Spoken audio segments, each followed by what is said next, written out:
সৌমিত্রবাবু, আপনিও অনেক সময়ই বলেছেন যে শেখ হাসিনার সময়ে স্বৈরাচার শাসন ক্ষমতা ছিল এবং আয়নাঘরের প্রসঙ্গও আপনি এর আগে তুলেছেন। সম্প্রতি দেখা যাচ্ছে যে সেই আয়নাঘরের ছবি সামনে এসেছে এবং সেটা নিয়েও কিন্তু বিতর্ক যে আয়নাঘর আসলে একটা মিথ্যে গল্প এবং আয়নাঘর বলে আদৌ কিছু ছিল সেটা নিয়ে এখনও প্রশ্ন উঠছে। কারণ 6 মাস পরে কেন তাহলে সেটা সামনে আসলো? মানে শেখ হাসিনার পদত্যাগ করার বা চলে যাওয়ার পর এতদিন কেন সময় লাগলো? তাহলে তখনই কেন আয়নাঘর সামনে আনা হলো না? এবং যে চেয়ারে বসে ইলেকট্রিক শক দেওয়ার কথা বলা হচ্ছে সেই বিষয়টা নিয়েও বিতর্ক।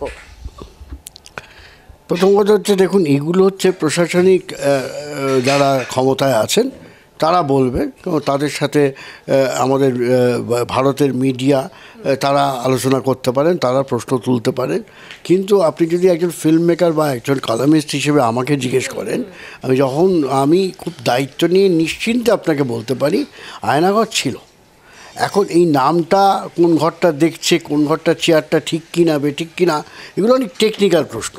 আমি আপনাকে, এখানে আপনি বসে আছেন, আপনি যদি চান আমি আপনাকে সেলিম বলে একটি তরুণ ছেলে, তার একমাত্র কোট আনকোট অপরাধ হচ্ছে সে বিএনপির যুব শাখার সদস্য ছিল, অ্যাক্টিভিস্ট ছিল, এবং সেই কারণে তাকে এমনভাবে শক দেওয়া হয়েছে, ইলেকট্রিক শক দেওয়া হয়েছে। আয়নাঘর যখন নেত্র নিউজ খবর করে বা পরবর্তীকালে আল জাজিরা খবর করে, তখনও এই যে চরিত্রটি যার কথা আমি বলছি, আপনাকে আমি ফোনে ধরিয়ে দিতে পারি, সে কথা বলতে গেলে এখনও পর্যন্ত সে পুরোপুরি সুস্থ নয়, তার চুল সাদা হয়ে গেছে, তরুণ ছেলে, ইলেকট্রিক শক দেওয়া হয়েছে। আর আরেকজনকে তো আমি আপনাকে এখনই ফোনে ধরিয়ে দিতে পারি, মাইকেল চাকমা। হ্যাঁ, এরা তো শোনেন, হাসিনা রেজিম নিয়ে আমার কিন্তু কোথাও কোনো মানে আমি কখনো কিছু ইতিবাচক আমি ঘটনা বলতে পারবো না। আমি নৌসাবা বলে যে অভিনেত্রীকে 18 সালে সামান্য একটা ফেসবুকে পোস্ট করেছিল বলে বাচ্চাদের সড়ক আন্দোলন নিয়ে, সেখানে তাকে যেভাবে জেলে নিয়ে যাওয়া হয়েছিল, একটা তার যথেষ্ট মানে ভালো পরিবার বা শুধু না, সে একজন নামকরা অভিনেত্রী, শুটিং ফ্লোর থেকে তাকে যেভাবে তুলে নিয়ে যাওয়া হয়েছিল, সেটা বলতে বলতে সেই মেয়েটি, আমি জানি সে কতটা এখনও সে মানে পুরোপুরি মানসিক সুস্থ নয়।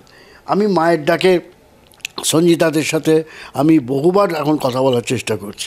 আমার যদি ক্ষমতা থাকতো, আমি কলকাতায় ওই মায়ের ডাক যে সংগঠনটা সঞ্জিতা খাতুন যেটা করে, তার ভাইকে নিয়ে তুলে নিয়ে যাওয়া হয়েছিল। ভাইয়ের ধরুন, এবং তার বাচ্চাটা সে সবে তখন জন্মেছিল, সে এখন বড় হয়েছে, সে হাউ হাউ করে কাঁদছিল যে সে বলছে যে আমি যখন স্কুলে যাই, সবাই যখন বাবার সঙ্গে স্কুলে যায়, বাবা স্কুল থেকে নিয়ে আসে, আমার বন্ধুরা যখন জিজ্ঞেস করে তোর বাবা আসবে না, তখন আমার বুকের ভেতরটা কেমন করে ওঠে। এরকম অজস্র ঘটনা আমি নিজে সাক্ষী, আমার রেকর্ড করা আছে। সুতরাং আপনি যদি বলেন কিছুই হয়নি, আর সবচেয়ে বড় হচ্ছে, দেখুন আমাদের অনেক মিডিয়াও দেখছি আয়নাঘর নিয়ে সন্দিহান, আয়নাঘর নিয়ে প্রশ্ন তুলছেন। কারণ আয়নাঘরটা যত বেআব্রু হয়ে যাবে, এখন 6 মাস পরে গেছে, দেখুন প্রত্যেকটা জিনিসের হয়তো প্রস্তুতি থাকে। হ্যাঁ, একজন যেদিনকে ইউনুস সাহেব শপথ নেবেন পরের দিনই আয়নাঘর দেখাবেন, এটা তো নাও হতে পারে, সেটা তো তাদের সিদ্ধান্ত, এটা তো আমি কিছু বলতে পারবো না। কিন্তু নেই যারা বলছেন তারা ঠিক কথা বলছেন না। এটা এখন আয়নাঘরটাকে আপনি নানান নামে ডাকতে পারেন, গুম ঘর বলতে পারেন, গোপন ঘর বলতে পারেন, পাতাল ঘর বলতে পারেন, নামটা কতটা যৌক্তিক কি যৌক্তিক সেসব নিয়েও, কিন্তু নেই, গুম করা হয়নি, অত্যাচার করা হয়নি, এগুলো যারা বলছেন তারা অ্যাবসোলিউটলি স্বৈরাচারকে তারা সমর্থন করছেন। ইউএন রিপোর্ট কি বলেছে?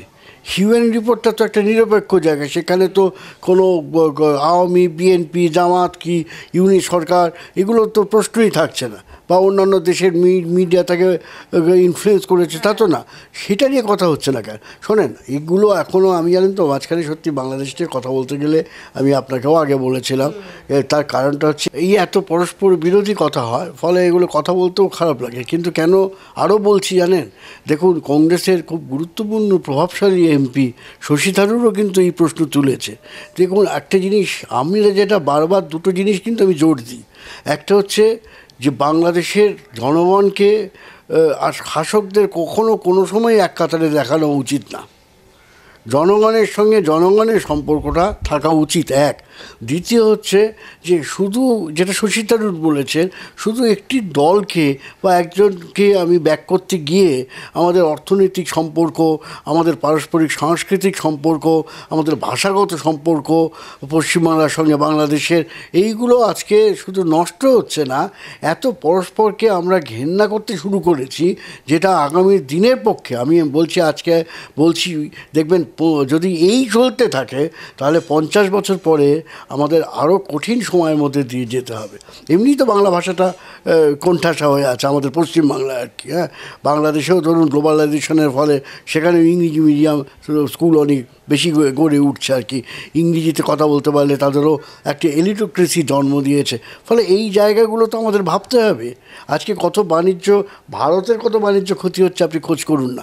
এই তো আমার এক বন্ধু এসছেন বাংলাদেশের একজন শিল্পপতি, তো তিনি তো এসছেন, তিনি টেক্সটাইলের একটা কনফারেন্স হচ্ছে দিল্লিতে, তিনি সেখানে কথা বলেছেন।